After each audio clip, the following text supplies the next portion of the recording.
Patience is a virtue. Not right now, it isn't. Nothing says romance like a gift of a kidnapped, injured woman. Life finds a way. So, pretty much touch anything and you get your head chopped off. I hereby christen this budget Barbie camper Priscilla, Queen of the Desert. Hey Mason, how's it going? Pretty well. How about you? Okay. It's been a bit of a frustrating week.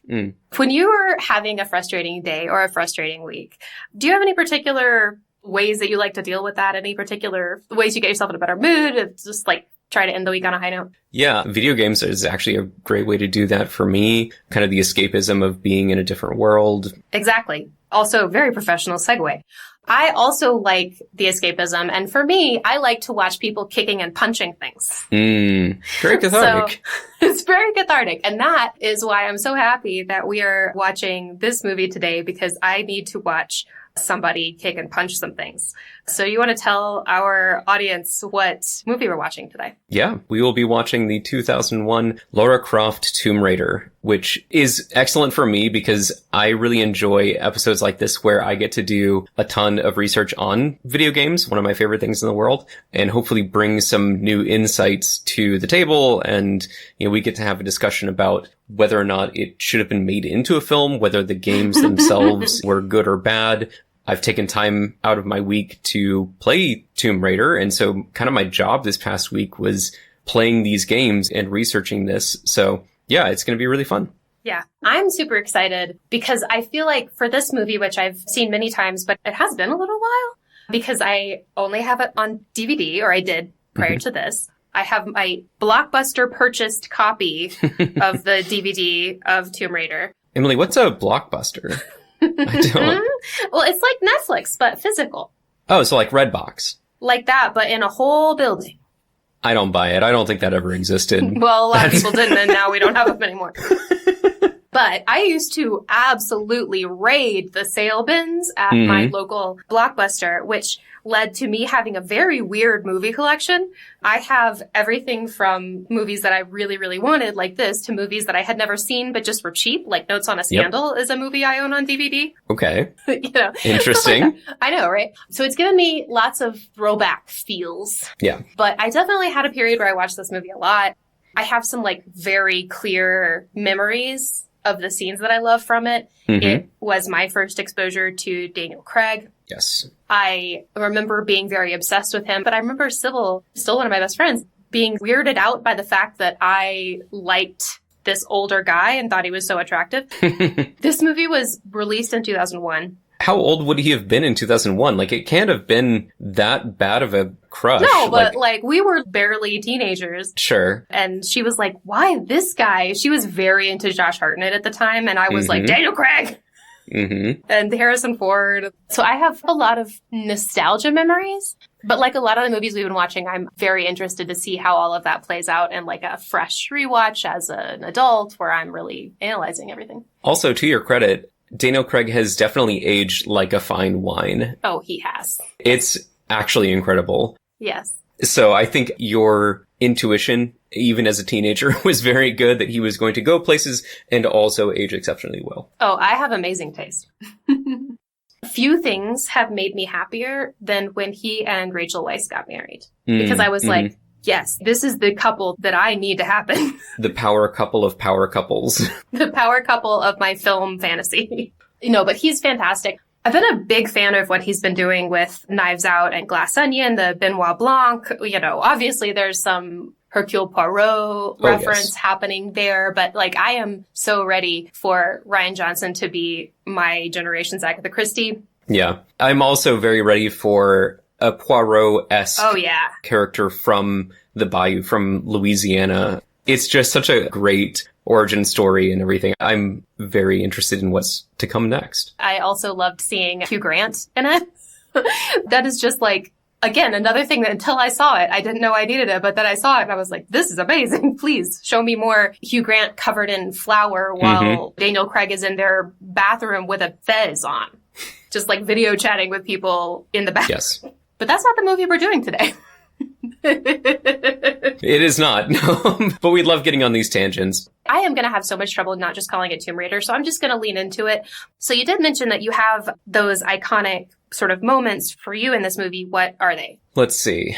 I think the way that the film opens is very impactful to me because I didn't really have any background with the character of Lara Croft. And so kind of being brought into this world where she's this extremely confident person that has obvious wealth and resources and is able to train with this personal robot, essentially. Mm-hmm. That was actually probably the biggest impact on me. And that kind of brings me to one of the things that I remember most about this movie, which is Fatboy Slim's weapon of choice. So good. And actually, to our listeners, one thing you may not know about Emily is that she is a master craftsman of playlists.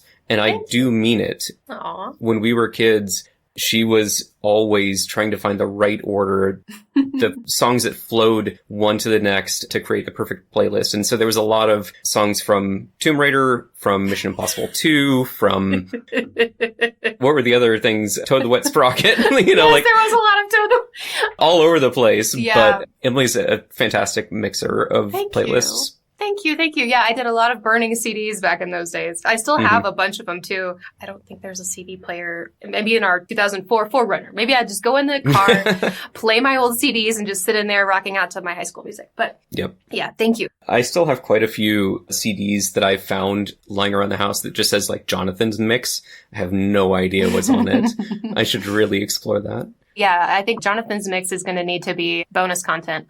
I will personally go find that big stack of old CDs and see if I can dredge up a playlist for you as well. Excellent. I do really love good use of music in movies, both from a scoring perspective, and honestly, that could be a whole episode too, is just like amazing movie scores. But I also particularly love the excellent use of songs on a soundtrack. And speaking of my playlists, I have actually several different playlists of that stuff, but I really like the weapon of choice in this. I think for me, that first scene is one of the ones that jumps into my mind. I like when she's coming into the auction house on her motorcycle scene and then just like flipping the chair around, flopping the boots up. That's a great one. The busting the closet apart to find the clock is another one that jumps to mind. I'm really, really hoping that everything I'm dropping is actually in this movie. No, it is. There are lots of like kind of dream sequences as well in this where she visits with her dad, and then towards the end, well, I don't want to spoil the ending, but there's kind of a climax where they both enter this kind of like shadow realm type thing. I don't know how to describe it, but we'll get there eventually. We will. Yeah. I mean, I will say though, the one thing that I think most sticks in my memory with this movie isn't exactly a single moment. Even though she is this incredible badass who largely seems separate from people, she has this little family of her staff, in so much as staff can really be family. Yeah. But she really loves Bryce, you know? She really loves her. It's true. Oh, I don't remember. Oh, what is her butler's name? Oof. Oh, I know it. I feel bad. But there were these nice little moments of... It's Hillary, by the way. Oh, thank you. Yep. I mean, like, she might be snarky to them sometimes, but you can also feel, like, the genuine affection come through. And I think that's especially true in the next movie, in The Cradle of Life.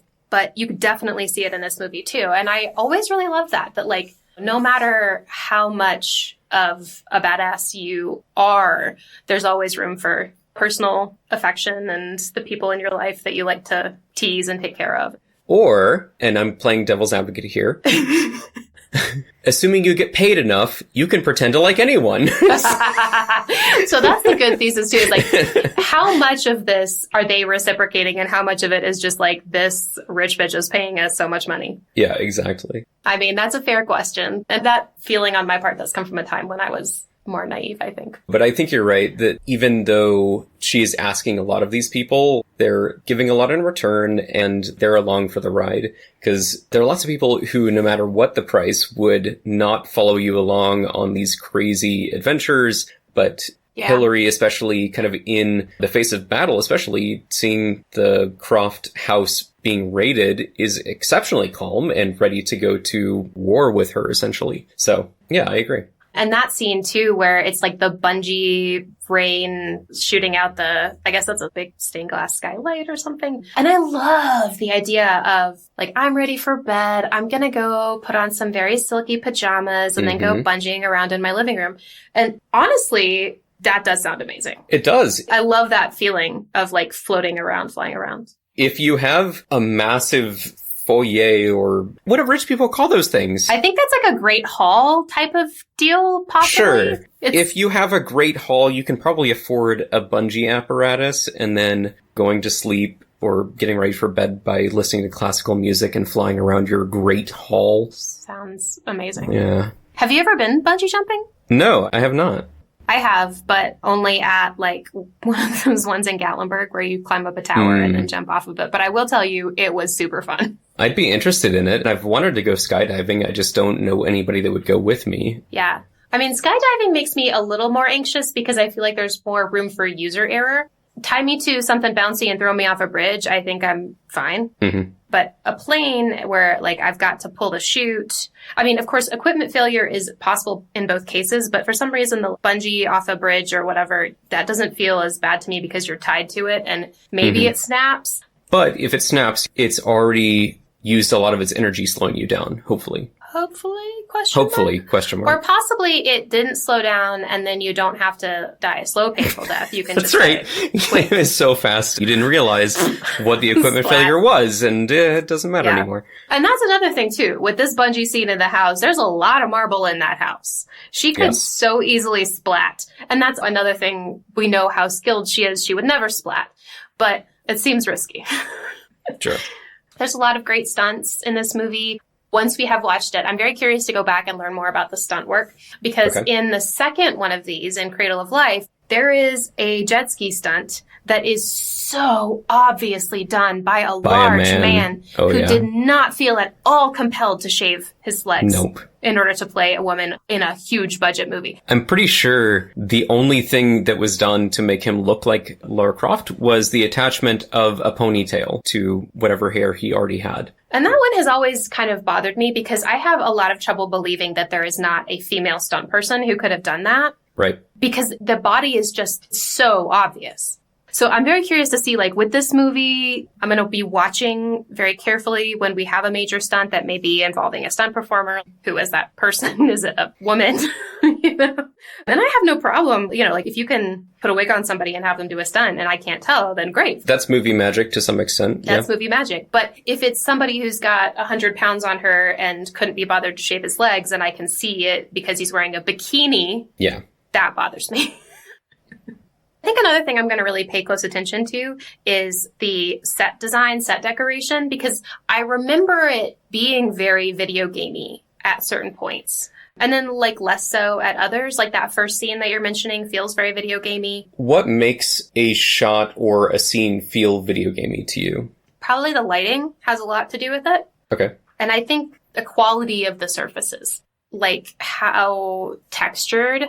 I mean, I don't know, like that's kind of a part of what I want to go back and see, you know, was I just picking up on like, hey, I know that this came from a video game and this looks like video game scenes, so that's why I'm associating it. But I do feel like part of what makes something look video gamey, and we can go back to kind of Uncharted and look at like that scene where they're in that subterranean area with those big salt containers, the way the light from those torches is diffusing. Right. There's almost a smoky quality to the air that's catching light in a certain way. In this movie, I'm thinking of a lot of gold toned, I don't know, I guess what I'm trying to describe without putting it on a set designer is the props feel fake.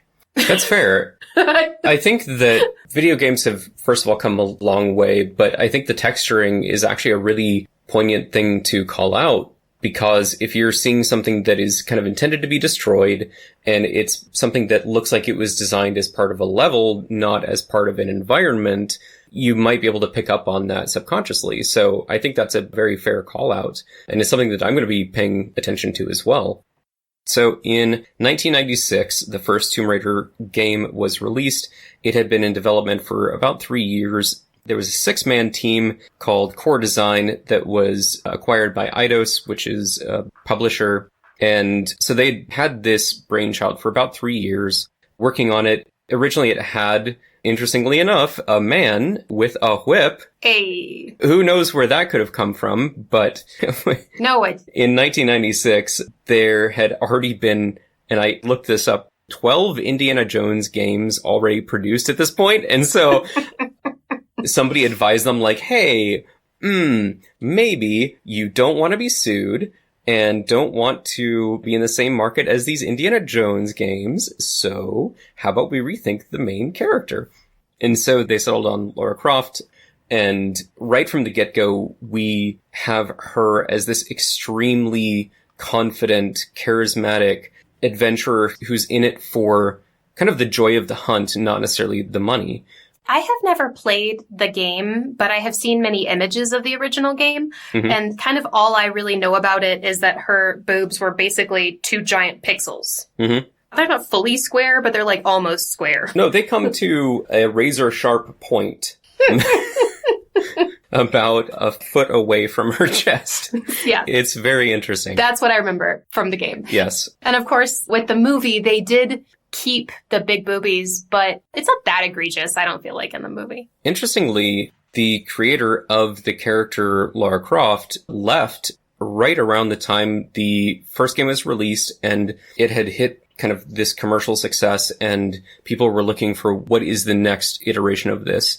And marketing teams were going overboard with the sexualization aspect of it. And the creator was like, if this is where you're going to take my character, I'm out. You know, like, I didn't approve this. I was the one that kind of came up with this idea. You've turned it into something it was never intended to be. I gotta go. So Toby Gard left in, I think, 1996 or 1997. And at that point, the game cycle increased very quickly. So you remember how the first game took about 3 years to develop between 93 and 96. Mm-hmm. The next one was 97. Then the next one was 98. The next one was 99. So like they were coming out with new games pretty much every year and burning that team out. So by 99, when they've now done the original Tomb Raider, Tomb Raider 2, Tomb Raider 3, they start work on Tomb Raider Revolution, which the developers plan to be Lara Croft's final game. But they did not tell anybody that that was the case. And the marketing teams, the publishers, everybody that had been making so much money off of this would have never agreed to this, knowing that they were planning to kill off Lara Croft. So that is actually what happened, and she dies towards the end of the game. Spoiler. Towards the end? What happens after that? No. At the end, her mentor attempts to save her from dying, and it's kind of left ambiguous, but the intent of the developers was that she died in a collapsing pyramid. And so they thought, hey, we won the battle. We now get to work on something else. No. 2000 comes around, and suddenly we are doing all of the stories about her childhood. There's kind of like a Scooby-Doo-esque adventure where she's a kid fighting off ghosts and ghouls. Sure. It's really interesting. And then there are other unexplored adventures that Lara Croft has been on that weren't in any of the other games, but they decided like, hey, we have content here and we can make this into a game. And it was, from everything I've seen, very uninspired and not a good continuation of the series. That was in 2000. And the reason that I stopped there is because 2001 is the debut of this movie. And so I wanted to kind of hit the highlights of what happened up until this movie from the video game perspective. But there's a lot that comes after it that we will probably cover when we do the 2018 Tomb Raider, which is a big redefinition of who Lara Croft is. Yes, and a small redefinition of certain assets of hers. In a good way, in a positive way. Listen. Tits McGee had to go. Mm-hmm. No, I had heard that, actually, that her original creator was really not happy with the direction that they were taking her. And I mean, good for you, dude. It is interesting knowing that they went into this movie coming from this place of like, how much money can we make off of this character? Yeah. But I'm not going to let the sheer cash grab of it spoil it for me, because I just want more adventure movies. Generally, I like having more adventure movies with female leads just because it's easier to project myself into it. It's nice. It is. I also, speaking of Uncharted, were we speaking of Uncharted? Earlier, yeah. Okay. Much Go for earlier, it. we were speaking of Uncharted, and now Also, I'm the going to other call day, in back a to whole other that. episode. Yes. Yeah. Speaking of Uncharted, I do feel like the movies came at such different points in the video game industry that I will be judging them differently because there were so many cinematic elements to Uncharted the video game that were kind of mirrored in the movie versus the video game version of Tomb Raider, which didn't have many of the same elements.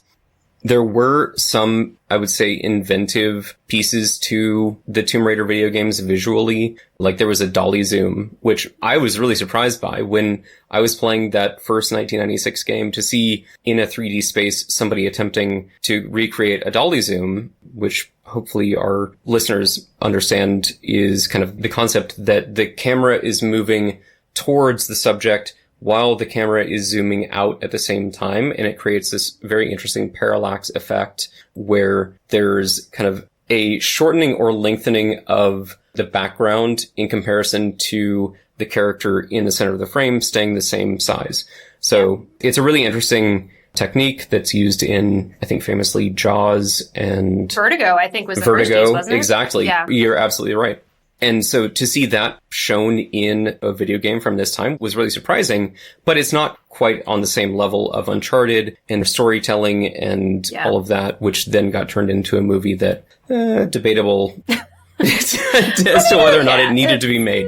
It's fun to see. But following the history of the video games, where we left off in 2000 to see the movie, I actually feel like it advances it rather than regresses it or takes away from the original games. Yeah, interesting. That was a lot, and I apologize, but No, you're good. when I do this much research, I need to validate it by telling everybody. See, look, we're using it. I'm using it all the time. yes. Please. I wrote so many things.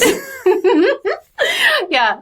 I'm trying to think about what else should I be remembering from this movie. I remember the scene in her garage where she loads up what is that gun? It's like an air gun, basically, but like with a wrench and is shooting people and all the cars. And I love all the cars. That's another thing too. Mm-hmm. Our dad is a big car guy and, we grew up with a lot of exposure. So I always enjoy it when there are fun vehicles in a movie. Oh, yeah.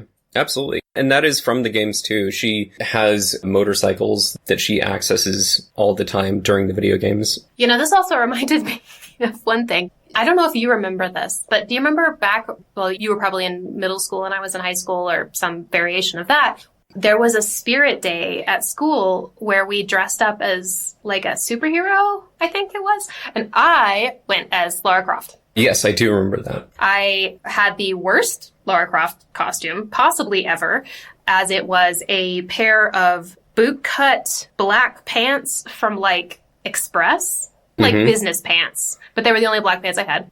And then I improvised like a thigh holster.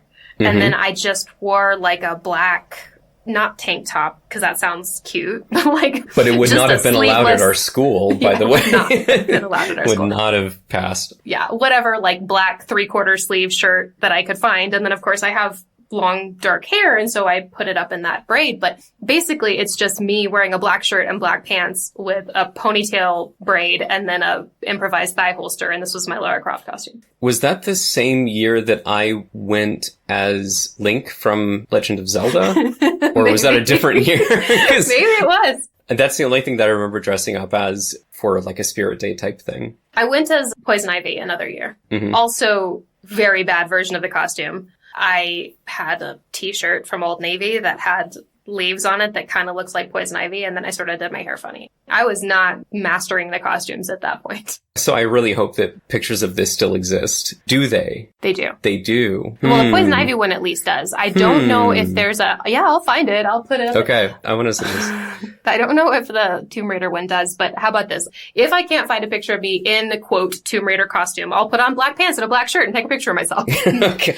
You'll see what it looks like. Yeah, so just like with Lone Kiska Night, I wanted to be cool. I wanted to be a badass. I wanted to dress up like every female badass, including the villains, apparently. I was a very single-minded teenager. So at this point, we've given a lot of background on our most memorable moments and the video game history, things like that. Are you ready to watch this movie? So ready. All right, well, we will see you back shortly. My father once told me of a magical triangle stamped to the all-seeing eye. He said it gave its possessor extraordinary power, the power to control time. He called it the Triangle of Light. The triangle gives its possessor the power of God. Help me, and you will get what I know you want. To have your father return to you. What is that? The all-seeing eye. It seems we are running out of time. We have a single opportunity to retrieve the time. Return the iron to the stone's embrace to receive the gift of heaven as you are condemned in the depths of hell.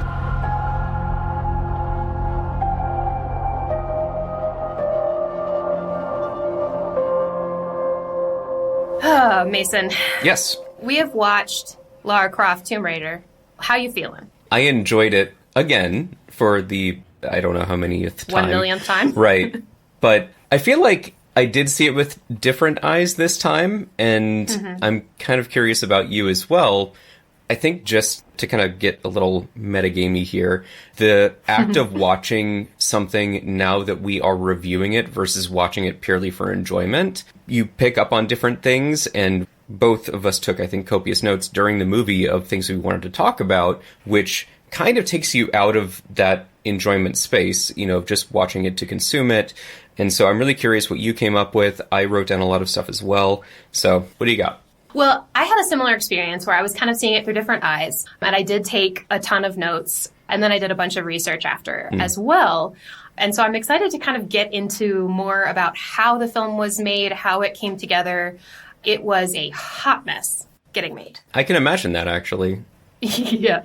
The fact that it came into a cohesive movie, whatever criticisms we may have of that movie, is kind of amazing. Okay. But before we get into all of that, I have written a plot summary. Hit me with that shit. Okay, I will. So, here we go. We open in what looks like an Egyptian tomb, with Lara hanging upside down like a sexy bat. She's fighting a... Ignore my laughs. I'm just... For our listeners, this is the first time I'm hearing this as well, and Yes. I love it. Yes. I write these, and then I just dump them on him. Okay. She's fighting a killer robot that's trying to cut her head off, but she shoots it to death and looks like a badass doing it. Turns out, this is just an afternoon workout for Lara, and she's in a training area of my dream home, Croft Manor. We meet Bryce and Hillary, her paid family. Bryce is a tech guy and Hillary is a butler, but there seems to be affection both ways, so good for them for having a positive work environment. In faraway Venice, the Illuminati are after the Triangle of Light, an ancient artifact that will allow them to control time. Smarmy Junior member Manfred Powell is leading the hunt, and an upcoming planetary alignment is the key to finding the two pieces of the triangle. He promises them that he's almost got it, but he actually has no idea. Back at Croft Manor, Lara is having a dream about her dead dad. She wakes up to a mysterious ticking and finds a clock hidden in a wall. She awakens Bryce and Hillary, and they discover an ancient clock-like artifact with a glowing eye. She changes into her biker gear and goes to see a friend of her dad's at an auction house, where she also runs into hot but morally gray former lover Alex West. Papa Croft's friend, Mr. Wilson, puts Lara in touch with Manfred Powell, and she goes over to his home/office/Turkish bazaar, where he flirts and lies about recognizing the clock. Lara is not fooled and goes home to tell Bryce every lame thing that Powell said. This is possibly my favorite moment in the movie, where we realize that she had just gone back and been like, Bryce, and he said this, and he said this, and he said this, and he said that his ignorance amuses him. Yes. It's like my favorite piece. Later that night, she's doing her usual bedtime routine of bungee ballet when commandos break into her house to try to steal the clock. She tries to fight them off, but they take it and leave. In the morning, when her paid family is cleaning up her mess, a package arrives from her father, care of lawyers who were told to deliver it on this date. It contains a clue that points her to a note hidden in a book. The clock is the key to finding the triangle, which has been broken into two halves and hidden in Cambodia and Siberia. Papa Croft says she must find and destroy both pieces before the Illuminati can get to them. So Lara calls in some old army buddies to fly her in her Land Rover to anchor in Cambodia. But Powell and West, gasp, are already there, along with commandos and a whole bunch of local laborers who'd better be getting paid well. Once they're in, Lara points out that they're all stupid and convinces Powell to give her the clock so they can get the piece, even though putting it off for another 5,000 years seems like a solid option, in my opinion. She gets the piece, but the statues come to life and chase them away. Lara escapes and heads to a monastery to recover, while Powell gets a massage. But to discover... Self-care is important. Self-care is important, even in these types of scenarios. It's always important to take a moment to have an Asian woman walk on your back, even when you're being a villain. You know what? Being an evil henchman of the Illuminati is pretty exhausting and stressful work. So, take time. Take the time you need. Okay, so, to destroy the triangle, she must get to the other piece. Back in Venice, Powell tells Laura that her father was his mentor in the Illuminati and tempts her with seeing her dad again. She accepts Powell's offer to partner up, but only to get the triangle. Bryce in tow, Lara travels to Siberia with Powell and Alex West, who is keeping it toy. They find the chamber, and the second piece is hidden in a big steampunk model of the solar system. After some acrobatics, Lara gets the second half of the triangle, but the halves will not fuse, and Powell kills Daniel Craig to motivate her to figure it out. She does, and manages to grab the triangle herself. Suddenly, we're in a tent with her dad, who talks her out of saving him and into destroying the triangle for good. She goes back, saves West, destroys the triangle, kills Powell, and gets the fuck out of Dodge as the whole chamber collapses around her. Back home, she celebrates her victory by putting on a dress she hates, visiting her father's memorial, and then going in for another round with the murder robot.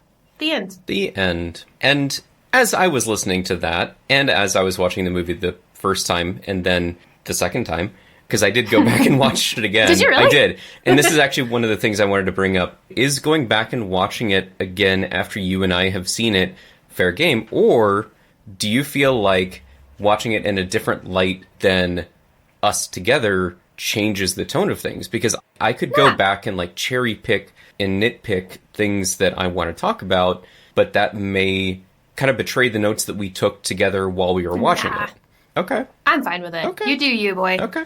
Watch whatever you want to watch after. All right. I have watched many clips again, so. If you were confused at all by some of the things that came out of Emily's mouth just then, that's fair, because it is kind of a confusing plot, and there are things that happen at certain times that feel arbitrary. Why couldn't she have just delayed this? Why couldn't she have just kept the Illuminati from completing their plan versus having the alternate motivation of getting this for herself and then destroying it again? It gets a little muddy in there. Well, I think there's a major plot hole, which is that in order to destroy something that's already in pieces, you don't have to destroy both pieces. One would think. Once she has the first piece, all she has to do is destroy the first piece. The question, though, is, I think a person could push back and say, well, this is a magical artifact, and when she does finally destroy it, it's all together, and then it, explodes in an explosion of light. So maybe there's some mystical thing, but I don't know. Seems like it could be a plot hole. One could also say that she was tempted by the power of the artifact to bring back her dad, which I think is hinted at, but never really explored fully. I mean, she's gone through the grieving process for him already. I would be surprised if she were to say, yes, bringing this artifact back into the world is a good trade-off for having him back in my life, or something like that. I don't know. But they don't really explicitly say that's her motivation and that's why she wants to be doing this. They just kind of let it ride. Yeah. There are some continuity things. There are some plot hole things. And this kind of ties into the production side of it all. And I know we're starting off this episode with a lot of just me reading things, but I did want to share something with you. I think you'll think it's interesting. Okay. I took a journal entry when I saw this movie the first time. You did? I did. Oh my goodness. I actually suspect this will come up again. I have written about many, many movies in my journals over the years. Okay. To the point that you're like, okay, you're 10. Why is this something that features heavily? I mean, starting pretty early on, I'll have to go back and find the earliest movie reference because I do have journals from, I think they start in 1994. Wow. But there are movies name dropped throughout them. Mm-hmm. So this journal entry is from July 14th, 2001.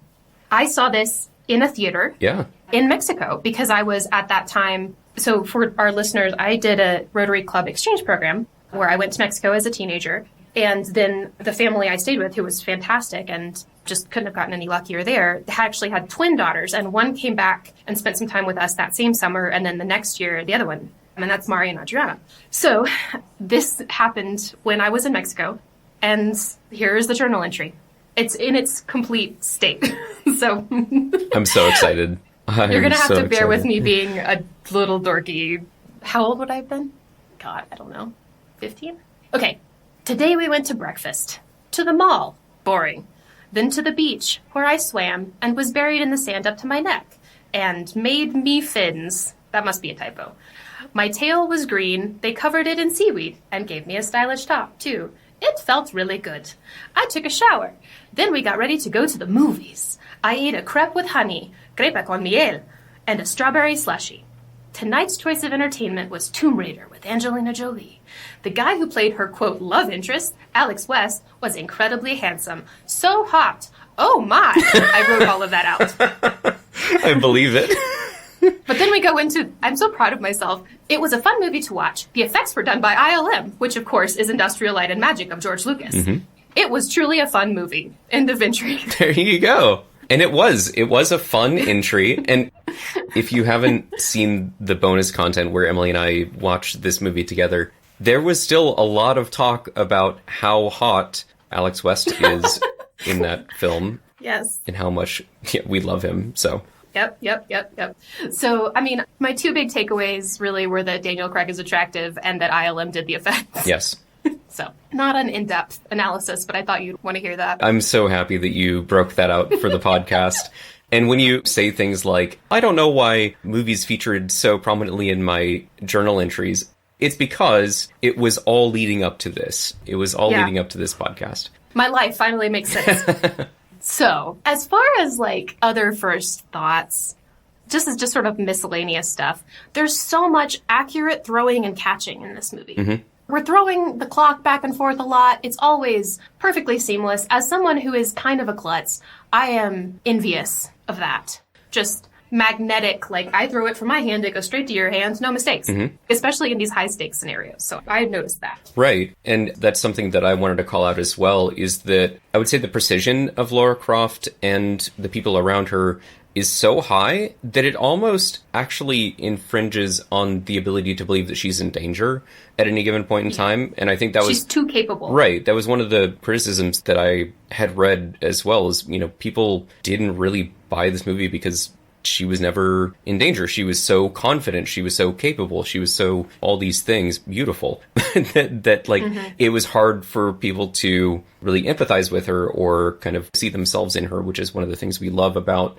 adventure movies. Yeah. I think the thing that saves it for me and makes her still somebody that you can sort of project yourself onto is that she does actually express emotion. Mm-hmm. She expresses her sadness over her father, her friendship with her staff. She gets frustrated. I really love that she seems to enjoy what she's doing. She'll smile and laugh while she's doing these crazy things. So I think if it weren't for that, then it really, really would be hard to see her as a person. There is a point where Alex West, Daniel Craig, does say, Laura's in it for the glory, and, I'm in it for the money. And I don't know that that's actually true. I think he may be misreading her in saying that she's in it for the glory. I think she's in it for the good times. Yeah, the thrill of the chase, the unknown, the exploration, all those things, which is actually something that I wanted to touch on. One of the criticisms of the game is that it shifts from a perspective of being with Laura in very solitary environments to her being in very action scenarios. And that was one of the things that I picked up on in this movie as well, is that there's a ton of action. It's hard to say that it skews more adventure than action. I think it does, but it's very close to 50-50. And a lot of that comes from the external influences. So in the games, she is equipped with pistols and uses them to fight off bats and wolves and bears. Oh my! And mutants and dinosaurs and all that type of stuff. Spoilers for the games. But in this movie, there is just constant action. You don't really feel that solitude. You don't feel the exploration vibe as much, except for in very specific moments. And so that was one thing that I felt, is that I don't know how much of my impression of it is skewed by the fact that there's just always something happening. It is always loud, gunfire all the time type things. Those moments are few and far between. We get some of it with that mystical child scene where she's alone in the ruins of the temple and she's kind of exploring. But that's 2 minutes? Mm-hmm. Yeah, that's an interesting point. I don't know that it's valid, but it's interesting. I know, I think think it is. I think it is valid. I mean, there's not a lot of alone time. Whether that was intentional, whether that's something that fans of the game miss, I don't know, but I think it's a valid observation. Another valid observation, the accents are so bad. Oh, very bad. Very, very bad. I love Daniel Craig, and he has since mastered many accents. Yes. But in this one, it was very apparent and very distracting. Yeah. You know, this might be a good time, too, to kind of go through where they are in their careers. Mm-hmm. So it's interesting. Angelina Jolie had done a number of substantial movies at this point. Daniel Craig really had not. He'd done a lot of TV work early in his career, actually, including an episode of the Young Indiana Jones Chronicles, which I feel like we have got to do a special episode watching that. I agree. But this was his first big movie, and the first movie in his IMDb history that I've even heard of. And then just like a short 5 years later, Casino Royale comes out. Mm-hmm. So he goes from working, but working at a certain level for quite a while. I mean, he'd been working for a long time, but hadn't really broken. And then this, and then he's Bond, mm-hmm. You know. Angelina Jolie, her first credit is like 84, so she must have been like a little baby. And she was credited as Angelina Jolie Voight, so I think this was probably prior to anything we would consider her career. But her first big movie is Hackers in 95. Mm-hmm. Then we get Gia in 98. Then Girl Interrupted in 99. Gone in 60 Seconds in 2000. Yeah. And then when she shot this movie, she had just shot Original Sin in Mexico. Mm-hmm. So she shot Original Sin in February to April of 2000. And then shot this movie, I think it was June to November or something. So she's moving along. Oh, yeah. This is like right in the middle of the curve, the upward swing, yes. Where she had been, I guess, discovered or starting to be appreciated, mm-hmm. and is finally kind of finding her stride as an actress. This is her moment. Yeah. We're in the middle of Angelina Jolie's moment when we get this movie. And I'm so glad that it was Angelina Jolie, because reading about some of the other people that were considered for the role, including Pamela Anderson, Jerry Ryan, who would have been probably great, sure. as well as Demi Moore, who would have brought a very different attitude to it, I think. Mm-hmm. But yeah, we ended up with Angelina Jolie, and I think it was a good choice. And even though those people were considered for the role, the director basically said, in his mind, the role only ever belonged to Angelina. I am pretty sure that every woman in Hollywood has been name dropped in relation to this. Okay. So here's the list that I came up with of people who actively turned it down. Oh, okay. Denise Richards, Charlize Theron, Uma Thurman, and Liv Tyler all turned it down. Turned it down? Yes. Wait, so then how... That seems contradictory to... I know it does, okay. And I have some thoughts about this. Okay. I mean, not to shut you down. No, please. I'm really curious where this is going. So, then there also are other actresses who auditioned and did not get the role, including Charisma Carpenter, Fairuza Balk, Kirsten Dunst, Rona Mitra, who actually served as a Tomb Raider live model for events, and Mila Jovovich. Mm-hmm. And then the list of, like, name drops, you know, people who were considered or thought about. This type of reporting, if I say, I think, oh my God, I can't think of any actresses. Judi Dench would be great for this movie. And then you're an entertainment reporter. You can say, like, oh, Judi Dench has been mentioned in relation to this, mm-hmm. or whatever. Like, I don't know what the rules are around this stuff. As a casting director, the thought entered your head that maybe this person would be okay, and then you dismissed that thought, and now they are forever attached to it. Yeah. Charisma Carpenter is really interesting, though, as a big Buffy fan. Yeah. I can see some of these people, less so others. I do think that they got the casting right. And to your point, how can the director say, I only ever wanted Angelina, but then we have 5 actresses who turned it down? Right. I think this goes back to the development schedule and the studio stuff. And just, you know, I think when he came on board, he was like, this is who I want. But I think he was not the first person to approach an actress about this. Because, you know, often a studio will be developing something and they'll come to a director with like, here, we've already got the person. True. So if we want to get right into it with the hot mess of this production, I'll try to keep it lean. I'm ready for it. Yeah. Oh, man. There were lots of drafts of the script, lots of different writers attached, several directors attached, a whole bunch of funding weirdness. They had several different people doing the score, only to scrap all of those and then have somebody write a score for the movie in literally 10 days. It is all over the place. I feel like we do kind of get a sense of that, too, in terms of the movie isn't really scored so much as it feels like a series of songs that are put together to make a movie. Well, when you only have 10 days. Right, exactly. I mean, they even had Danny Elfman do the main theme. They had the guy from some of the scoring for the games involved.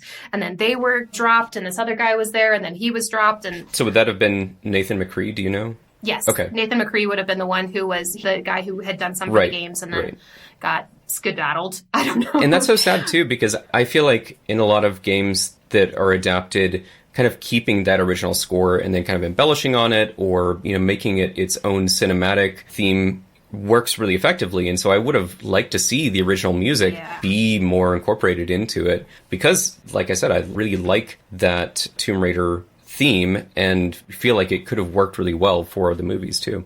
Yeah, lots of mysteries. Okay.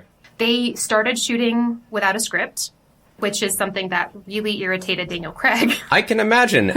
More on that later. That would frustrate everybody, I think. What do you even shoot? Variations. That's what he said. Just different lines, different ideas about scenes.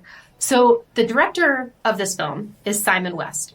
He shot principal photography, and then he was removed from working on the film in post due to some problems that he was having with Paramount. Unknown problems. I would love to know what they were. But they did bring him back because they had to do substantial reshoots. So he directed the principal photography, he directed the reshoots. He was not involved in the final edit of this film. He has cut an edit of his own that was never released. Actually, I guess technically two, because his initial cut was kind of when they removed him. They were like, this pile of crap is 130 minutes long. We can't have that. But then later he was like, I'm going to release my final edit. And I would actually love to see that. I know. If anybody has it, please contact us at theadventurelinks.com. Yeah. You don't, but I understand. If it makes you feel more comfortable, burn it to a DVD on a public computer, mail it to us, and we'll never tell anyone that you did it. Correct. So, after initial photography, we have a hot mess of a movie.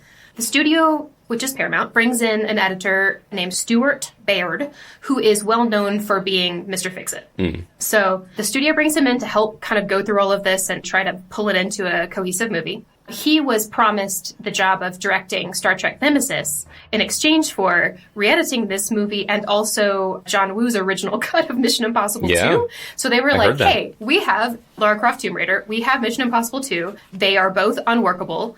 If you fix them, we will let you direct a movie. So I read that as well, and I read it the other way, where he was like, fine, I'll fix your mess, but I get a directing role.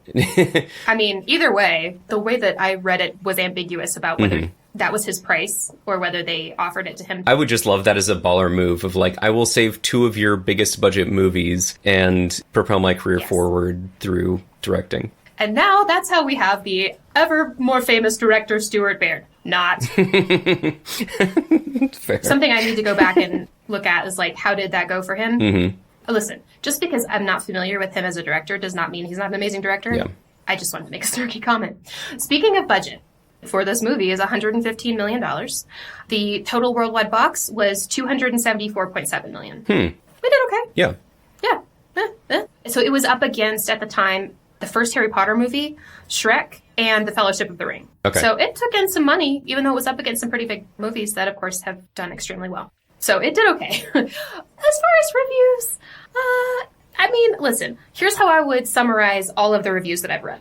The movie isn't awesome, but we like Angie. Yep. That pretty much is everybody's response. Mostly negative reviews from critics, but she pretty consistently got praised for her performance. Even though I did also read that she was nominated for a Razzie. I read that as well. Which I was a little bit confused by because of all the things you could criticize in this movie. I don't think she did a bad job of acting. The accent is not good. But it's also not the worst I've heard. I mean, if accents are a big deal to you, especially if you're British, let's say, and you're hearing an American bastardization of your accent, you know, like, I can understand it just grating and grating and grating in the same way that Daniel Craig doing an American accent for us is just like, oh, buddy, oh, gosh. And this is a problem that I have. So I love Daniel Craig and I will stand by him. He has talked about how much he did not enjoy making this movie. I've got a quote from him. So, didn't enjoy shooting, was irritated that they started shooting without a script because he's a serious actor. He chose not to come back for the second one. In an interview with The Telegraph, he said, "I didn't enjoy making Tomb Raider at all. I hated it. I did it to get a profile, and it didn't turn out like that. You're working on scenes that make no sense whatsoever. I can't do that superhero stuff." And then he went on to become Bond. So part of me is like, you're not wrong, Daniel. The other part of me is like, okay, but what was under your control was that fucking terrible accent. Yeah. Like, you don't have a script. Okay, work on the accent. That's not, it's under your control. Now, I also feel like maybe because I have such high expectations of him, maybe the accent's not that bad. And I am just seeing it as really bad because I know how good he can be. Yeah, please write into us about this because it is actually that bad for me. Upon every watch and rewatch, it does bother me. But one of the things that I want to say is that actors really only get a specific amount of time in a day. I mean, like anybody, right? You get a specific amount of time in the day. And if you're on a chaotic set or you've been brought into a movie where they're trying to do shoots without a script, you may not have the time to spend with a language coach to do that. And you must, in some situations, just wing it. And so I don't want to necessarily say it's that bad because he didn't spend time on it versus he had a limited amount of time. They may have been asking way too much of him, and this is a result of the chaos in production. Yeah, I mean, that very well may be the case. And I'll give him any pass I can find to give him. But I did want to just say, like, I hear you, bro. Parts of this were under your control. Yes. Yes. You know? But speaking of their preparation, a little bit about their training. So Angelina Jolie, who hereafter will be known as Angie, like she's my BFF, even though I have never met her. She did a significant amount of training for this. I think it was a DVD special feature that I found on YouTube referred to it as 6 months of training. She has several times said that she came to London and then did 2.5. I did 2.5 months of training in London. That's what I would say. She had been married to Billy Bob for 1 week and moved to London to do the training for this. All kinds of training. She did weapons training with the SAS. She did yoga. She did weight training, kickboxing. They did a very street fighting style of like combination of different fighting styles. She did motorcycle training, dog racing training, gymnastics, and canoeing training. Okay. Maybe the canoeing is in the extended cut. No, it's when she's in Cambodia on the river. That's like paddling for 10 seconds. I know. Okay, fine. I was thinking about like river rapids canoeing. Apparently they felt like they needed to train her for that. She needed to be trained to push. Yeah, it didn't look that good either, I'll be honest. You know, and then of course they did a lot of specialized training for like specific movements that Lara does in the games, things that no one would ever learn how to do unless you were trying to be Lara Croft. Yeah. One of the producers, Lloyd Levin, compared her training to learning to perform at the level of an Olympic athlete. And I liked this quote. He said, "We turned her into something that you wouldn't want to meet in a dark alley." Yeah. Well, I'd still like to meet her in a dark alley, but... I mean, he did actually add that. I just had it for length. And she said, too, you know, the person who's training me to fight is an actual fighter. Like, they're not training me in stage fighting. They're training me in the disciplines that they want to see on screen. So it does actually sound like she could really kick your ass. I believe that that's true. One thing that I'm just now realizing is I want to see those two approaches to screen fighting side by side. I want to see somebody who is an actual fighter who has been trained correctly fight on screen, and then I want to see somebody who has been trained for screen fighting to fight kind of side by side, like using the same choreography or the same, you know, fight scene, but with different styles. If only. And I'm probably being completely unreasonable here, but I feel like I'd be able to tell the difference and that I would appreciate the real fighting more, but I don't know. Well, this sounds testable. It does sound testable. Because there are two of us. Oh, you want one of us to take screen fighting lessons and the other to take real fighting lessons? Yes. I'll do it. I want to do real fighting. I'll do screen fighting. Okay, that's a plan. I would love to do that. Also, the approach that they took training Lara was very different from the approach that they took with Daniel Craig, which was, it sounds like, non-existent. He said, and I quote, "Take your shirt off, nobody will care." Yeah, this is his quote that I found for him about his training. "I just tried to get in shape." Oh boy, he did. Oh, he was in shape. Sure did. Yes, like I said earlier, tweet. Yeah, so he just tried to get in shape. And then in that same interview, he also said, like, on these sets, you just felt like you were on an adventure playground, which sounds amazing. And an adventure playground is a thing I would love to play on. Name of our production company, Adventure Playground. Ooh, I like it. I also liked, and this is an idea that you had during our watch, that we should just name ourselves Shadow Corp Inc. Yes, Shadow Corporation Incorporated.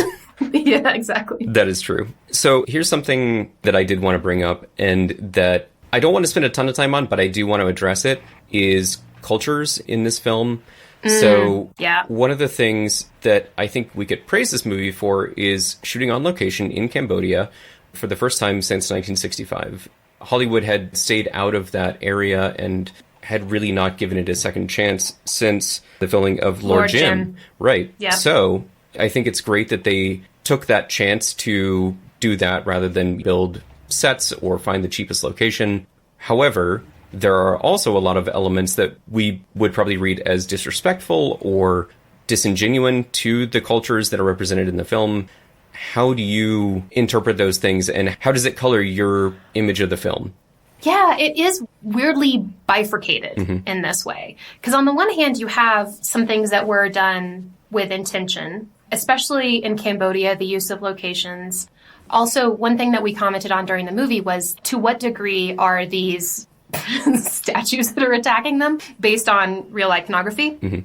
And the answer is more than you'd think. Especially the monkeys. They based those on temple guardians that were actually, outside of... I read that as well. So on the one hand, you have people who were trying to do a good job of incorporating real living cultures into a property based on a video game.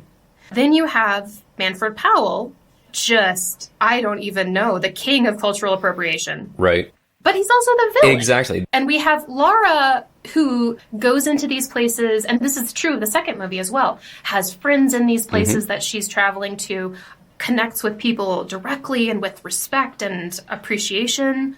And then you have Manfred Powell, who's like, my house is like a fantasy from Aladdin, and I just take everywhere I go. Right. And I see that as his character. Yeah. I feel like this can kind of be distilled into writing for a character in some places, but the real test of whether cultures are being respected or appropriated, whatever you want to say, comes down to the production itself. And so I feel like in order to be objective about this, we would have to understand how the movie, the people from Hollywood, the studios, interacted with the culture. And yes, we have two very oppositional forces. Laura, who seems very respectful, knows the language, takes the time to understand, has clearly done her research, things like that, versus Manfred Powell, who's awful. And so, I feel like that's the real test, is kind of how the production itself dealt with the culture since they went there. However, there are many cases in which the culture is kind of transported out, and you have to wonder as to whether or not that is respectful as well. This kind of reminds me of something that I think about in relation to jewelry. So there are many beautiful styles of jewelry, of the various decorative arts that are easy for people to purchase as souvenirs. This is very boho aesthetic type of thing, right? A lot of that is pulling from other cultures, and that comes from, people traveling and bringing back things, and that became an aesthetic. I do not know what boho means, but I am with you. Just bohemian. Oh, bohemian okay. Lifestyle. Sorry, I don't say the word bohemian enough to have an abbreviation for it. Well, okay. This is just if you go in a design magazine or whatever, and it's boho chic. Okay. Whatever. Because I'm in my design magazines. Hey, I don't know. So anyway... But the question for me kind of is, where's the line between appreciation and appropriation? Well, not just for me. This is a big question for, everybody. And one of the things that I always come back to is, cui bono? Who is profiting from this? If I buy a pair of beaded earrings that are made by a Native American artist, great. I'm supporting the person who has the sort of cultural license, essentially. They're innovating on their traditional forms. Maybe it's a beading style that was learned from a great-grandmother, and then they're doing some cool new thing with it because they are a modern person. Great. On the other hand, if you go to Urban Outfitters and buy that same similar style that is some rando in Urban Outfitters headquarters being what, people like these Native American beaded earrings, I guess we'll make some.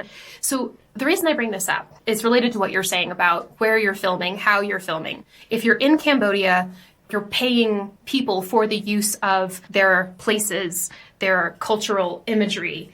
That has got to be morally superior to just like replicating it in a studio and being like, we're going to find nearby people who are a similar look and cast them and pretend. Right. I was actually going to use the word invitation to some extent of when you're being invited into a culture, whether it be in exchange for a good or a service or whatever it may be, or just because that person wants you to know more about their culture or wants their culture to be represented more completely in Hollywood. I feel like that plays a big part of it too, is just if you're being invited into the culture versus kind of inserting yourself and trying to, like you said, profit from the novelty of it. There was a point in history where things were exotic. Yeah. Because it's not our thing. And we're going to go take from this culture and bring it back and present it. And, oh, it's exotic. And people love exotic things. Right. It's fetishizing, really. Exactly. Yeah. And that's a really kind of a core issue with just adventure movies generally. And I don't mean issue in just the negative way. I mean, this is a question. So it's so human to want to explore and travel. Something feeling exotic to you is not a bad thing. It means it's appealing that you want to go learn about this place and see what it's like to be there and meet the people who are there. I think it can. It doesn't necessarily imply that, but yes. Yes, exactly. So that's what I mean is like the desire to do that is human and healthy, and connecting with other people in other places is how we learn that the way that we do something is not the only valid way and possibly not even the best way. You know, you want to go expose yourself to other things. But on the other hand, you get this fetishizing the exotic or exoticizing things that shouldn't be. Or I'm sure that there are people who have much better language around this than I do. But how do you tap into that human desire to see the new, the unexplored, to get out there and do it yourself? How do you balance that with sort of the armchair tourist thing of show me, let me enjoy it, let me take advantage of it without any actual direct experience or consequences or anything? So I think that's just a big question. It is a big question. And we'd love to hear from listeners, I think, as well about that, because not everybody can have the opportunity to get experiences that would inform them in such a way that they can have a really good understanding of a culture.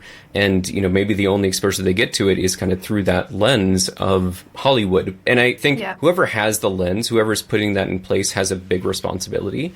And that's, I think, where the burden lies mostly, is if you're going to be broadcasting something to the world through your lens, you better make damn sure that that lens is spotless. Yeah. I mean, I would especially be interested to hear from people who have cultures that have been portrayed on film. Yes. And your thoughts on this. And how do you feel about fiction and how fiction should address the unknown? And I mean, just kind of all of, I would be interested in sort of any thoughts from the specific to the very abstract. Absolutely. Hard left turn. On a slightly different social justice issue. One thing I do appreciate about this movie, equal opportunity shower scenes. Yes, absolutely. Okay, Emily, so what you're trying to say is objectification of people's bodies is our next topic. Or no, you're just happy that they gave us 2 hot people in 2 hot showers. That is the latter. Okay. Yes. I'm just happy that for once it's not just, hey, look at this beautiful woman with rivulets of water running down her breasts. I also get to see Daniel Craig in the shower. Yeah. I was happy for both. Yeah. One thing that I thought was funny that I wrote down, this movie is so intent on telling you what it is. Hillary says, it's adventure time. Alex says, you're the Tomb Raider. Yes. Like, they want to make sure we know what's going on. And everybody in the movie theater clapped every time. Hey, they said the name of the movie! It's adventure time! Yay! Also, Lara is just so destructive in this. Yep. That's something you pointed out is just like, she is destroying everything. Yep. We are very much so this belongs in a museum type people. And to see, again, kind of talking about culture being represented well versus being destroyed, I think we both kind of cringed at how much destruction there was. Obviously not real destruction, but still a disrespect by the characters for where they were. And that makes you hurt a little. Yeah. How did you feel about minor characters? I love to talk about that with movies, like who from the minor characters really jumps out to you. I'll start us off with one that we asked about during our watch of the film, which is Mr. Wilson. I think you noted, like, his voice sounds really familiar. Yeah. Does he do any voice acting? And so this man's name is Leslie Phillips. He has done some voice acting. Not a ton of it, but what he has done is extremely notable. Did you happen to look this up? No, I didn't. So you don't know where you know him from? No, I don't. He is the voice of the Sorting Hat. That's it! Yes. That is it! Yes. Okay. And I think at the time you commented that he sounds like John Yeah, Hurt, a little and bit. he kind of does. Yeah. Yeah. So certainly a notable voice. That's funny. There. Yeah. I also just love Bryce. I really enjoy Bryce in this. I also really enjoy Bryce. And like you said, they have a relationship where clearly there's more to it than what we get in the film. I'm amused by my ignorance, who says that is, kind of one of the shots that we get of Bryce, which betrays that Your ignorance amuses me. Laura's been just gabbing with him, talking to T. Yes. Oh, I just love that so much. I know I already said it, but I'm going to say it again. Yeah. Like, just to me, the cutest thing in the movie is that she went home from that conversation and was like, Bryce, you will not believe what this fucker said to me. Bryce, by the way, is Noah Taylor, the actor's name. Yes. But he has a lot of great moments. Yeah. I'm glad that they have a character like Bryce, and not just because it is an element of the games. To some extent, there's a character called Zip in the games that is kind of analogous to Bryce. But yeah, just that they have him represented. And this was also a very techie era, where kind of tech was romanticized. It was in a lot of movies, hackers. Have you watched Hackers recently, by the way? No, I haven't. Should I? Yes. Okay. Yes, you really should. It's a trip. It's a lot of fun, but it is so weird. But yeah, I really enjoyed that. And they made him a lovable character too, not just the nerdy guy. Like, yes, he doesn't have all of the physical side of things, but she clearly confides in him and loves him, and I enjoyed that. And he makes all those adorable little robots. He They're does. just like Got a going little around trip his house. around. Yeah, his little pets. Yeah, and he's got his little trailer and he's got a little garden. Like, Yeah. I just find him to be a very endearing character. He chooses not to live in the mansion so that he can have his own little domain, which, yeah, is beautiful. Yeah, he's very lovable. I think he's very lovable. But speaking of sort of tech movies of this era, of course, we talked about Hackers, and that is, I actually don't know for sure if that's where they met, but certainly that also stars her former husband, Johnny Lee Miller.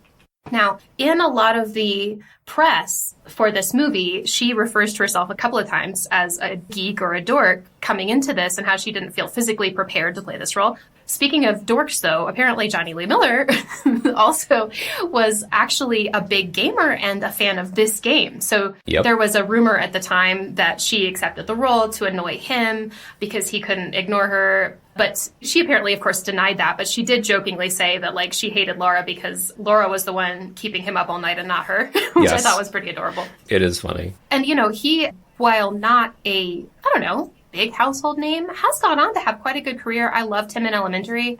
I don't know. I like him. I don't know much about him, but I like him. Yeah, I liked Elementary as well. One of the things that I mentioned, since I like to kind of have these touch points from the beginning before we watch the movie and at the end, and I need to tie it all up in a little bow, I said at the beginning that one of the things that I remembered about this movie, or that I associated with this movie, was Weapon of Choice. Yeah. Why did I say that? Why did I think that? I have an idea, and it's because it is kind of from that same era, and it involves a lot of wire work, but it's not in the movie. It's not. It's not. I think I'd swapped it out in my head with Speedballin' by Outkast. Yes, I think you probably have. Where in the beginning, she is fighting the robot to this music, and then, puts in Laura's mix, and something starts playing, and in my mind, the thing that started playing was Weapon of Choice, and it's not. It isn't. But you're not as wrong as you think you are. I'm not? Okay. You're not, because I mentioned earlier the score and soundtrack drama. Fatboy Slim were among the people on that list Considered for the role of Lara Croft? Okay. No, for scoring the movie. Oh, okay. Okay. So I don't know, maybe you read that at some point, or maybe it just is the same kind of zeitgeist type situation. I don't know. Yeah, maybe. Almost as wrong as you think you are, but not quite. Since watching the movie, though, I have been on a Fatboy Slim kick. I've been listening to a lot of their music. It was very good, and just ahead of its time. Way ahead of its time. I mean, it's a lot of fun to watch. Watch, listen to, whatever. It's the same.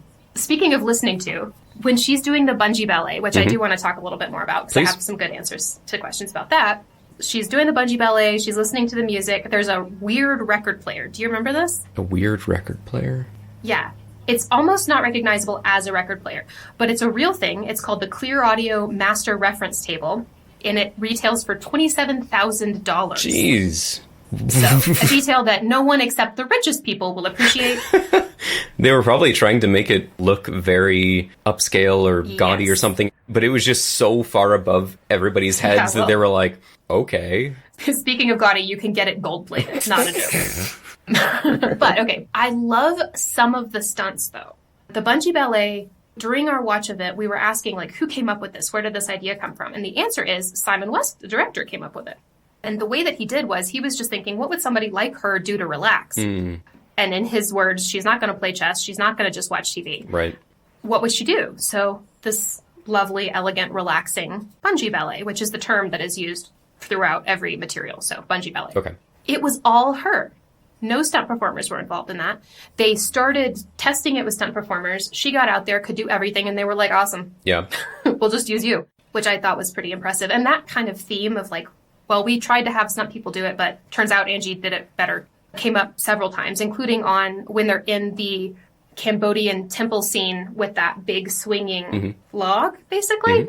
They had 2 different stunt doubles try to do that. They both got motion sickness and had trouble with the part where they stand up. Angie gets on there, no problem. The producer, that same guy, Lloyd Levin, was like, honestly, I was like, is this possible? How is Okay. How badass is that? Right? So that kind of thing came up a bunch of times. And they did use stunt performers as well, of course, because, you know, these people, no matter how skilled you are, you're still an actor. And part of what stunt actors, stunt performers do isn't just doing the stunt. It's making sure that it can be done safely. Yes. So just because you can do something doesn't mean you should do something. And I think, you know, Hollywood, or more so the media around movies, which I guess now includes us, can overly glorify actors doing stunts. Yeah. Now, do we love to see it? Yes, we do. But it's not an at-all-costs situation. And it's not like if you're just impressive enough or just good enough, you can do it instead of the stunt people. Like, their job is to make sure that things can be done safely. And this is something I learned watching the special features about Uncharted, that it's even when an actor is going to do a stunt, the stunt performers often test the stunt extensively first. Right. So you have to see them as a combination of stunt performers and safety experts. And I would basically imagine trainers to some extent too, because if you're physically capable to do a stunt, but you've never done it before, and somebody has been trained in this industry, like hiring them on to be a teacher to teach the actual actor how to do it safely, like, that's money well spent, even if they're not the ones doing the stunt. And this is probably why so many actors who are very well established have stunt performers who consistently work with them, essentially as a part of their ongoing team. And, you know, again, going back to Uncharted, you know, Tom Holland has 2 guys that are his stunt guys that he always works with. And in that context, they were testing stunts and then teaching him how to do them. Yeah. So you're absolutely right. And I guess earlier on, I kind of thought, well, you know, you find stunt people who look like you and can move like you, and that makes sense. But it's not just that. It's also this training aspect that you're describing, in the same way you'd keep a physical trainer who really knows how to help you with your body. One of the stunts that most impressed me is when they're in the Cambodian temple and she has to walk backwards across that ladder shooting guns. Yes, you were very impressed. And the rungs of the ladder are, I still the rungs of the ladder are very round. And she's wearing boots and walking backwards while shooting over a chasm. I just can't get over that. That, to me, is more impressive than a lot of things. Like, okay, bungee ballet. You're attached, you're spinning, not a big deal. Backwards walking across a ladder, to me, is the most impressive stunt, I think, in all of this. One thing that should be mentioned is, absent Daddy John Voight, you know, that maybe isn't fair, but that is my understanding of their relationship. Yeah, I'm absent by death. No. Real life absent daddy. Real life John Voight. Yeah, sorry. I was like, yeah, of course he's absent. He's dead in this movie. He's dead. Okay, yes, Real you mentioned John real Voight, life. however, yes, thank you. Not dead. Please continue. He had to be asked to leave the set because he kept interrupting action sequences because he thought she wasn't safe enough. It's also like, bro, you're an actor. This is not professional. This is her career. Like, I would be so mad if Dad came into my place of work and then acted like a protective dad. I'd be like, you are undermining me at every turn. Leave. Yeah. Thankfully, he hasn't. I don't remember him doing that. So, Dad, if you're listening, thanks. Speaking of sets, they destroyed the final set, the explosion. Like, they actually blew it all up and just had to do a ton of coverage. Really? Yeah. Huh. Okay. But speaking of things that did survive, Angelina Jolie has gone on record to say that she has kept the holsters that she used in the film at home. And yes, it is of a course. cherished memento for her. Yeah. Also, I meant to say, I just realized I never got around to it, but back when we were talking about Cambodia and cultural respect and just sort of participating locally when you're at a place shooting, one of the things that initially got Angelina Jolie to accept this movie was the travel. And she said that publicly a number of times, like, I just wanted to get to go all these places. And then, of course, famously fell in love with Cambodia. She actually went back and briefly lived there to help clear some minefields. And then, of course, met and adopted her first child, Maddox, there. So that culture really resonated with her. She loved being there so much so that she adopted a child. Yeah, you love to see it. Yeah, you love to see it. One thing that we haven't talked about yet that I wanted to mention, when we're in Siberia, Lara's coat is so weird. The fur on the outside of the hood makes me nuts, and I hate it. There's several other weird things about it. Okay. So, like, on the one hand, it looks kind of cool, I guess. On the other hand, like you mentioned, the fur is on the outside of the hood. It goes down her back a little bit, too. Also, there's a fur cuff on only one sleeve. Did we confirm that it wasn't, like, turned out on one side and turned in on the other side? I mean, I don't have a great way to confirm that, but I will say that in the shot that I'm thinking of, there's a large fur cuff up part of one sleeve, and then the other sleeve is cut quite closely to her arm. Gotcha. So I don't think She needed the power of the wolf in her right arm. Yes, exactly. I need the power of the wolf in my right arm, on my head, and down my back. Yes. One thing that I need to check on is how similar the outfit that she's using in the movies is to that is used in the first game where she travels to Peru. And there's a lot of snow and ice, and obviously she is in this very stylish coat. It's very flowy, a little maybe too flowy for being out in the cold, but I'm wondering if it is them trying to pay homage to that, or if it's just a costume designer gone rogue. I love the idea of costume designers gone rogue. I'm gonna make it all look so good. You know? I would watch that reality show, 100%. Me too! 100%. You know, if we ever do merch, I want to make, like... So you know how when you work on a movie, they give the cast, like, a jacket or a shirt or something? Or not cast, I mean crew, I'm sorry. I want to make fake crew merch for a fake show called Costume Designers Gone Rogue. That would be very funny. Yes! Oh, I love it. That would be fantastic. Okay, I want it now. I thought of something, too, while you were talking that I forgot, which is they didn't initially plan for Cambodia for those scenes. Oh, I did read about this. I know where you're going with this, and I'm not going to spoil it. Well, it's coming up fast. They originally planned for the Great Wall of China, which just was logistically a challenge at that time. I think they just weren't able to make it work, but did come back to that in the second movie, because we do get Great Wall of China scenes in Cradle of Life. Yep. So that's kind of fun. But while in Cambodia, one of my favorite just little trivia facts was they have those scenes where she's driving her Land Rover around in the jungle. And apparently they had to do so many takes of that because snakes kept falling through the roof. Oh my gosh. Why'd it have to be snakes? Quote, snakes and other wildlife kept falling through the open top of the car. There actually is a shot of her driving through the forest where something falls in and she just like grabs it and throws it back out. I think it's just a twig. Really? But it might have been a snake. It might have been a snake. That's amazing. I didn't know that they got that, like that was in the movie. I'm going to have to go back and like freeze frame, just like frame by frame. Is this a snake? Yeah. It looked very small. I assumed it was a twig, but snakes also come in very small. They do, and I know this because my dog keeps trying to eat them. Final trivia fact. Okay. Well, final pair of trivia facts. We have a number of people in this movie who have worked together before or since. Ian Glynn, who plays Manfred Powell, and Noah Taylor, who plays Bryce, appear together in... Game of Thrones. Game of Thrones, exactly. Good job. 1 for 1. Okay. Also, this one you're not going to get. No offense. I'm sure.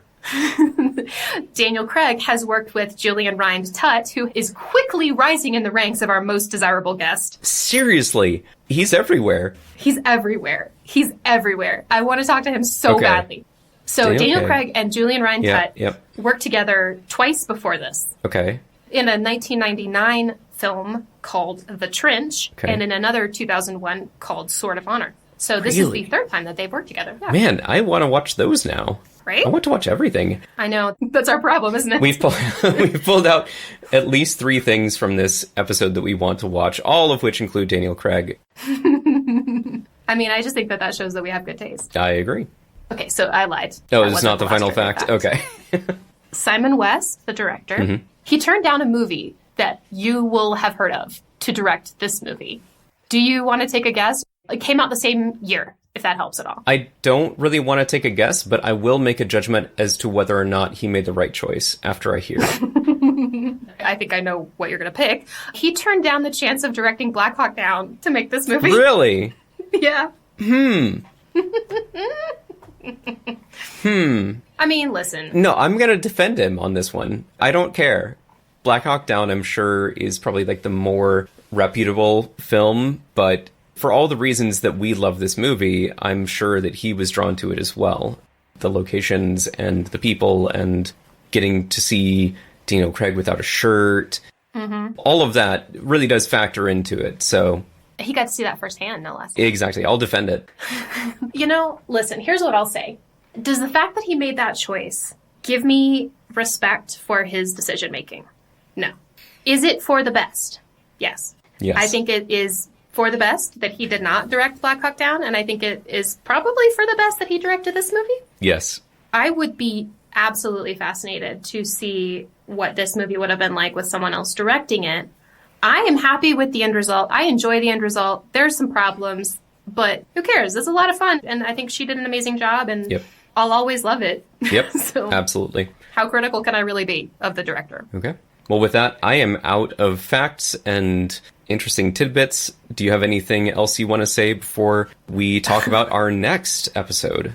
That's all I got. Okay, Emily. So for our next movie, though our modern understanding has changed about this time period, we are going to be jumping back not 10 or 20 years, but 200 million years for Jurassic Park.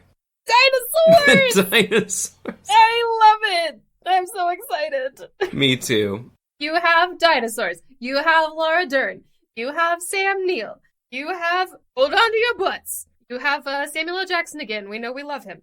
I'm so excited. Correct. And you have some really important moments in movie making history in terms of the special effects, the animatronics that are fused into this, and the intersection of all of these things. And so I'm really, really excited to talk about it on the next episode with you. There's some real, movie magic shit. That's the beauty of this movie, is from the performances to the lighting, music, set design. It really is such a great movie for talking about all the pieces of how a movie is made and how they can come together to really deliver an experience. Yeah. So I am stoked. Yes. All right. Well, we will talk about all that and more on the next episode of The Adventurelings. The Adventurelings. Join us. Oh, and I fucked up immediately. Okay, we're good. I am recording. My intonation is very weird. But you were less not alive than I was. I was about to be alive. Exactly. I think we can cut this. Okay. Yeah, I think we can cut that whole section. Hartfield House. Hot fun. Hold on. I'm going to redo that. Kills Powell and gets the fuck out of Dodge as the whole chamber collapses. And the Illuminati. God, I am all over the place here. And they tell me that the legs cut off.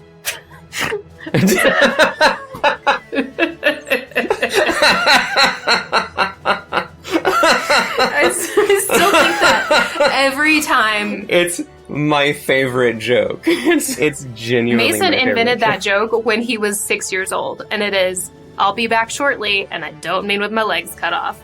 And I swear to God, I still think it every time somebody is going to be back shortly, or we're going, whatever. I literally think that every time somebody says shortly. It's my favorite joke. I usually have a glass of brandy or something, and I'm swirling it.